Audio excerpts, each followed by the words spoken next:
Hello. Hi, everybody. Thank you so much for joining. Thank you so much. Welcome to the weekly live. I think we have some people. I'm just going to put on my handy dandy earrings here. Oops.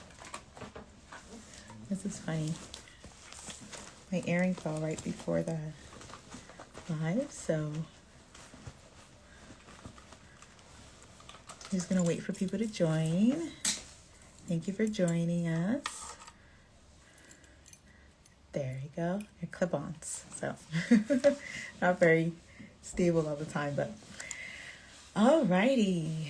So we're joined for another week, another Sunday edition of Learn How Immigration Weekly Live. And today we're going to be talking about everything you need to know when it comes to BC and Ontario Provincial Nominee Program. Okay? I'll just wait for a couple of people to more join us, but it's been a very good week in terms of just what we're hearing from about immigration. We understand that there is a lot of crackdown happening, but generally it's for the better, just to make sure that people are using the system in the right way, in the right process. And so immigration in Canada has gone through its many changes, and I think this is a season for that right now. And it's not impossible. It's just you need to be more strategic in how you try to how you target your path to moving to Canada, if I may say. So welcome. We'll jump right into it. Actually, let's just begin here. Today we'll be last week we went over the Atlantic programs when it comes to provincial nominee. And so this week we're going to be going over, I have to get in the habit of looking in the camera right here. This week we're going to be going over Ontario and British Columbia PNP. And so Ontario is commonly called the OIMP, so Ontario Immigration Nominee Program, while BC is, the BCPNP program. So I'll dive first into OIMP. So I'll just call it, when I say OIMP, I'm talking about the Ontario Immigration Nominee Program. And so the OIMP offers multiple streams when it comes to moving to Ontario through their provincial nomination program. We'll start with the employer job offer category. So Ontario is one of those places that for some time they've have a lot of programs that they require you to have an employer provide you with a nomination, a job offer for you to be able to apply for their nomination program. And so what we find is that they're really trying to find a way, what they've always tried to do, at least there, is to try to get people who are already temporary residents an opportunity to stay back, meaning that they've already, gained some work experience. And so it's an opportunity for them to be able to apply for permanent residency based on their work experience. And so there's, first of all, the foreign worker stream. And so the foreign worker stream is basically for individuals to have a full-time permanent job offer from an Ontario employer, right? And this stream has seen changes recently with that, especially for the foreign worker stream for self-employed physicians. So basically, this is basically where they made changes that, they're allowing physicians to qualify for the stream without needing a job offer from an Ontario employer. And that was in January they made that change. And so, it's not easy for people to finally get that job, and they really are trying to find a way to have more doctors in Ontario or physicians in Ontario. And so they've made a change to that for the foreign worker streams for physicians, that they're allowed to qualify for the stream without needing a job offer from their employer. So that's pretty good news there for physicians who are looking to move to Ontario, basically. There's also the international student stream. And once again, this is another province that rewards you basically with or rather finds a way for you to apply for permanent residency if you've gone to school. So if you are a recent graduate of an Ontario institution who and you've received a full-time permanent job in a skilled occupation, that's the key thing. So it has to be a skilled occupation as well.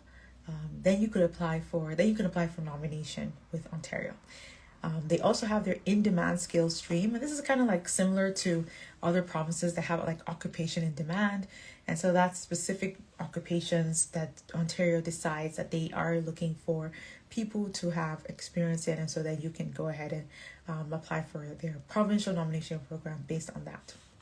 Now, they also have a couple of programs as well, like when it comes to education. I mentioned the international student stream. They've got the master graduate stream as well. If you've obtained a master's, you could be eligible for PNP as well. If you've obtained a PhD degree from an Ontario, so not a master's anywhere, I mean master's or PhD from an Ontario based university, you could apply for, you could qualify for their PNP program. And then they've got the human capital priority stream, and that's one that they do in conjunction with express entry. So the key thing is that you need to have applied for express entry first, and then it's more like it's kind of like that targeted occupation for express entry. So it's similar to that. And so they have certain human capital priority. They prioritize certain occupation as them needing due to a labor shortage. And so that's one thing that they've done that would allow you to move to, we have to apply for a provincial nomination, but you have to make sure that your occupation is one of those. And that can vary at times. But you do need an express entry profile to be able to apply for that. Then they've got the French speaking skilled worker stream. Now the French speaking skilled worker stream is for people who have, who are bilingual. So you have English and French speaking, you're a French speaker and also an English speaker, and you also need a profile in the federal and the express entry system as well.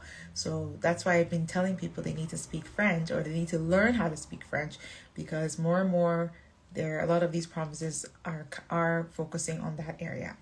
Now the skilled trade, there's also a skills trade stream as well. This is for people who have skilled trades when it comes to like construction, welding, plumbing, those kind of backgrounds. So, but you have to have a foreign, you have to have you have to have that work experience in that eligible skill trade. So sometimes you also need certain license. Sorry, that's what I was going to say. You have to have certain licenses for the skill trade. So you can't just say, oh, I've been a welder for how long? No, there is a process to you verifying that the credentials that you have will fit that skill trades as well. So that's something that you can connect with us. Reach out to us if you have any of these experience, if you have any of this, if you could qualify for any of these. You do need to make sure there's certain eligibility, and we need to look at your background. So let's reach out to us for consultation for us to be able to assess your background against any of these programs. So now they also have a business category. Now the business category are for people who want to implement a new business idea in Ontario, or you want to buy an existing business in Ontario.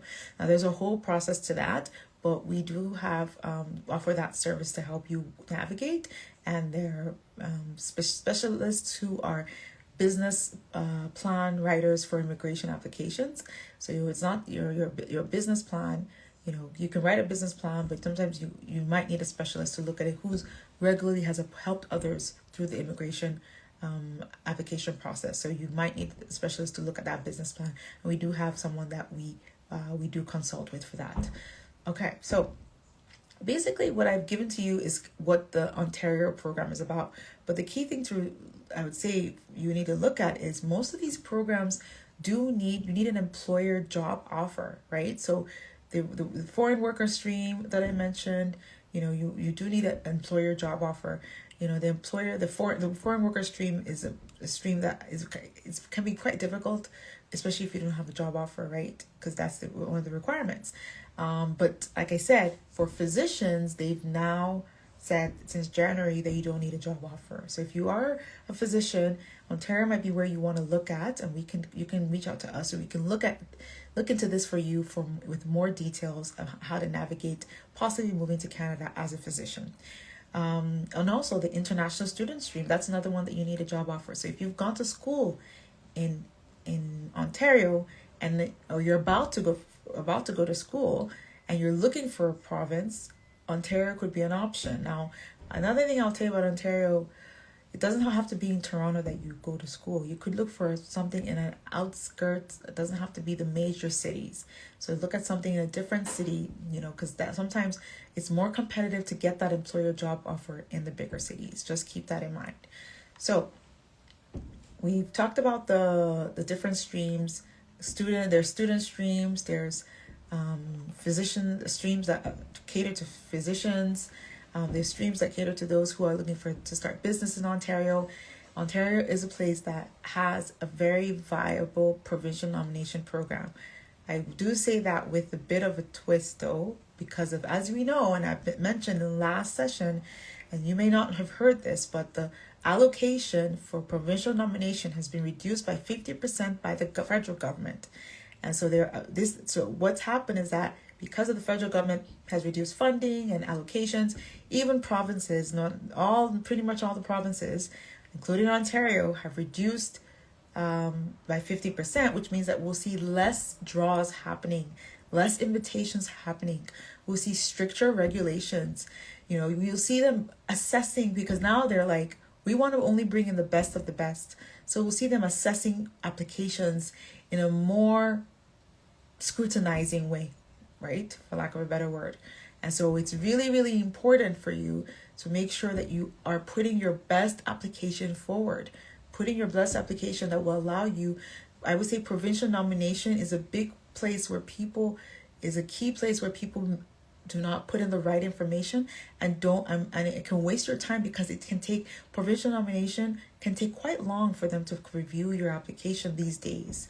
We're seeing longer wait times these days because and then even now they've actually come out and say it's because there's more scrutiny on those applications, because they want to make sure that if they're bringing you in, it's got to be the best of the best, right? So they're not just doling out nominations like the way they used to. So have there been any recent draws in Ontario? Yeah, there was 4 invitations under the employer job offer for the foreign worker stream. So you see what I'm saying? Less invitations now. And so they're inviting you to their province. You're the cream of the crop right now. That's how it's going on, especially in Ontario. So for those who are outside Canada and looking to move to Ontario, I would say make sure that your express entry profile is active. You never know when, and make sure it reflects your most current qualifications and most current status when it comes to everything, right? So making sure that it's up to date in regards to your qualifications, education, IELTS, make sure everything's up to date. And especially because you can get called through the express entry pool through the Human Capital Priorities program that they have. Also aim for a high CLB, because that will help your competitiveness. Now that we know that they're scrutinizing applications, there's possible that they're looking at, even you might have enough points, but they're like, how high is your English test? Those are some of the things that they could be looking at now. So now if you are based in Canada, if you're based in Ontario, you have a good chance possibly of going through one of the employer job offer streams. So it's tailored for foreign workers and international students, right? So regularly check the OIMP website is really good about updating the changes that they have when it comes to drawings, openings, anything on pause. So I would say make sure that you stay up to date there, and also make sure you learn how as well. We provide regular news and updates about across Canada when it comes to Canadian immigration. All right, so that's Ontario. If you have any questions, put them in the chat as usual. We can address them as we go along. But now I'm going to move to British Columbia. So let's turn our attention to BC. I'm going to look at my notes here. So BC has a very interesting pathway. Well, it's still they're all the same, similar, not the same. But for BC, they shared it according to skilled immigration and entrepreneur immigration. And I really think because of skilled immigration, they do that because they're looking at workers and they're recognizing that there's entrepreneurs as well, interested in growing business, being a business owner in BC. So with BC, they've got a couple of programs. One is the skilled worker category. This is one you have a job offer in BC and you have to have a skilled occupation in tier 0, 1, 2, 3. Now, tier 0, 1, 2, or 3 generally is occupations where at least you might need some kind of diploma, whether it be like a bachelor's or a master's, those kind of degrees, but as well as so being a more highly skilled worker, basically. But BC is also in need of doctors. And so they've got the healthcare professional category. And so this is for people who have job offers in the healthcare occupations, and includes NOCs to start with 3. That would be the healthcare occupation, and also social workers, therapists in counseling and related specialized therapies, social and community service workers. So if you are in healthcare and you live in Canada, BC might be a really, really, really good place to go to and a place to move to. Okay. Now, the other programs that we have in BC includes the international graduate category, and that's for individuals who have graduated from an eligible Canadian university or college in the last 3 years and have a job offer. And then they have the international postgraduate category, and that's for people who, if you want to do a master's or a doctorate degree, BC would be a good place to go to, because if you do one in natural, applied, or health sciences, you can actually possibly apply for provincial nomination and you don't need a job offer. So the international postgraduate category is a good place, is also a good program that you can consider that BC has. Another program that you can look at is the entry level and semi-skilled worker category. Now that's for people who work in tourism, hospitality, food processing, and long haul trucking. You do need a job offer for this, but they've been quite strict with these ones lately, to be honest, right? And so the allocations are really slow, are a lot lesser than, they're not as much as what they used to be. So the BC is also being very conservative with how they give invitations. All right, so before we move to entrepreneur immigration, we've got a question here and a thought. Thanks for the update. Mr. Ayola Lukani says, thanks for the update. Learn how it's very useful at the time of rapid changes in the field of immigration in Canada. Thank you. Mr. Ayola Lukani is also asking, please, have there been any changes since the new Canadian government came in? Oh, there have been changes. There have been changes with the provinces, but what we've also seen is that the new government, since it's still liberal, I'm curious if conservative would have also taken the same path, but they're pretty much continuing the rhetoric of what the Trudeau government was doing. So there's a new immigration minister now, and pretty much you can hear it. They're going to continue that trajectory of being more mindful and being more specific, or rather being more strategic. That's the word I'm looking for, in how they allow the immigration allow immigrants come in. The levels, there's no changes to the levels in terms of, they're not saying that they're going to go higher. The Trudeau government put out the levels reduced drastically than what we've seen. This new government is still going on that same trajectory. So there have been hopes that, maybe with the person come in, they might be loosen things up a bit, but I think they're all on board. They're all on the same page, conservatives and liberals. It's a time where Canada has just decided to be more strategic and more mindful of how they're allowing people coming to Canada. So yeah, that's what we're seeing so far, at least. We haven't heard as much from the Minister of Immigration the way we used to hear from the other minister, but then again, she just came in, so she's probably getting her feet wet, and then she's probably come out with a bang with maybe some announcements. We'll see. Okay, so now we're going to move to the entrepreneur immigration. If you just joined us, we're talking about BC Provincial Nomination Program. Earlier, we talked about Ontario. So now we're moving on to the BC programs. And we've done the BC programs for skilled workers. And now the second part of it is BC programs for entrepreneurs. And the first one is the base category. So if you're someone who wants to buy a business, you want to start a business in BC, this is really a pathway for you. It's called the base category. And this is for anywhere based in BC. You need to have a comprehensive business proposal for this, as well as many other eligibility requirements, but this is a key one. Well, that's the first steps, right? So basically, you need to make sure that you are providing that business proposal. And like I said, we do have a specialist who can assist with that, and we can work with you on that. Then the second type is the regional pilot. The regional pilot is for entrepreneurs who want to start a new business in more of a rural or smaller community.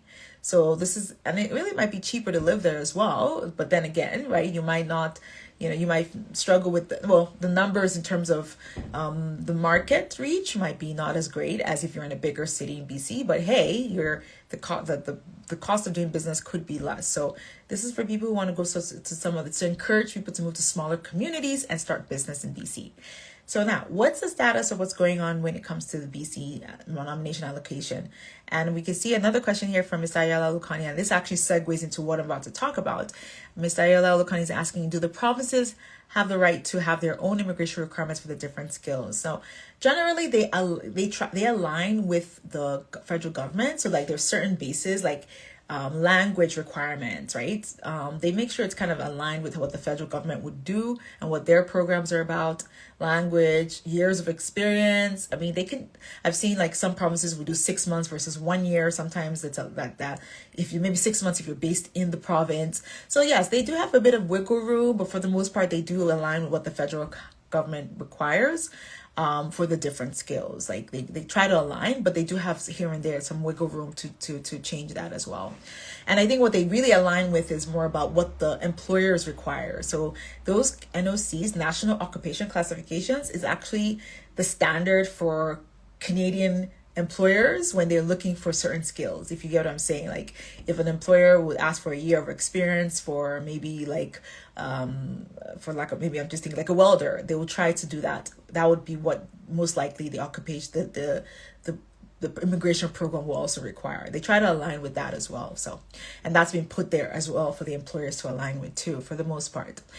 Okay, so what's the status right now? They have also reduced. They reduced their invitations. The allocation to 50% reduced from the decrease from the previous years for allocation of provincial nominations has reduced, and so that's been kept in mind. So they're focusing on specific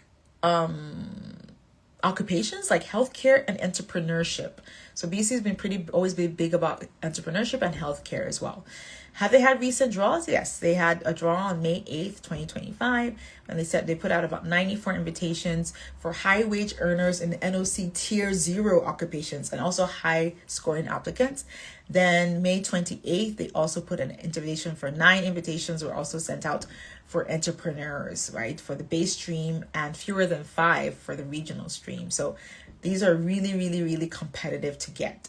So for applicants outside Canada, if you have experience in in-demand like tech occupations, you can consider the BCPNP program. They have like a different streams that you could align for. They also have entrepreneurship pathways as well. So you could also come to Canada and buy a business in BC, and that's for people who are based outside. You could be eligible for that. But if you're based here in Canada, I would say, and you're looking for where to further your education, BC's would be a great option. Expensive, but a great option because they do have postgraduate programs that allow you PNP programs that could allow you to apply for PR. But it's really focused also on like healthcare workers as well. So if you're in the healthcare sector, I would say that BC is a great place to further your education. And then also, make sure that you're staying up to date on the BCPNP website because they are regularly updating their streams because their programs have been quite robust over the years. So yeah, that's all about BC. We've got another question here from Mr. Ayala Lukani. Are there special programs in the area of creative sector and gender inclusion? I would say that, so they used to have like the self-employed program for the creativity sector, but that's on pause. So the application they take a while for that application. And so it's been on pause right now, unfortunately, right? So we are hoping that we'll see that open up because it does help. The focus is on people who are in the creative sector, but it's currently been on pause. Gender inclusion, nothing specifically like the targeting gender. I think with immigration, I always say that's that one place where they're allowed to have bias. In immigration, it's that one place where, I feel like sometimes they kind of almost, and this is between me and you and everyone listening to this right now, it's the one place where they have bias. And so they absolutely do have programs I would say where they do show gender inclusion is things like, let's say if you're in a marriage and you're refugees, things like refugee, they help with that. Maybe that like if there's something about women in your society that targets women and puts your life in danger, that's when maybe that would say that's a piece of them thinking about gender inclusion, but nothing specifically like a program for women when it comes to provincial nomination at this time. Okay, guys. Well, thank you so much. I think this concludes our deep dive into Ontario and BC PNPs for 2025. Both programs are making adjustments because of the allocation of the reduction of the 50%. They're really focused on integrity, aligning with the current labor market needs. There's been talk of them even maybe doing interviews with people, because they really want to make sure they're bringing in the right people. Interview with applicants for the provincial nomination program. And so if you're considering any of these pathways, you can't just throw in an application hoping for the best. It's best to see a specialist, an immigration consultant, a credible immigration consultant. And we are all about that here at Learn How Immigration. And so we are, it's crucial to be informed and adapt your strategies accordingly. And that's what we're here to help you do, because these changes happen sometimes day by day and they can significantly impact your immigration journey. And so if you have any questions, if you need any clarification, book a consultation with us. We'd be happy to see you. Reach out to us in our DMs or email us at info@learnhowimmigration.consulting. All right. Thank you so much for attending today's session. It's been great chatting with you. Thank you, Mr. Ayola Lukani, for all the great questions. If you have any questions, feel free to also send it to us via DM. It's been great being here. Let us know if you want us to be of assistance. My name is Lola. I am the RCIC here at Learn How Immigration Consulting. And see you next week where we continue discussing provincial nomination programs. And next week we'll be in the prairies. So looking forward to talking to you about Saskatchewan, Manitoba, and Alberta. Alrighty, have a great one. Bye-bye.